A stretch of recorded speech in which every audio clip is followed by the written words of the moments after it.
پہاڑ کے نیچے سے شروع ہوں گے گھر، پرانے اس دور کے گھر ہیں، پہاڑ کے اوپر تک یہ سارے مکانات ہیں۔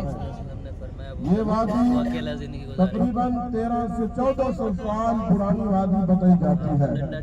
اس وادی کو وادی ابو ذر غفاری بھی کہا جاتا ہے، بستی ابو ذر غفاری بھی کہا جاتا ہے۔ یہاں پر اس دور میں کھجوروں کی عالمی منڈی لگا کرتی تھی۔ زبان حضرت ابو ذر غفاری رضی اللہ تعالی عنہ اپنے قبیلے کے ہمراہ اسی بستی میں قیام پذیر تھے۔ بنو غفار قبیلہ یہاں آباد تھا۔ حضرت ابو ذر غفاری رضی اللہ تعالی عنہ جلیل القدر صحابی رسول ہے، جنہوں نے اول وقت میں اسلام قبول کیا تھا۔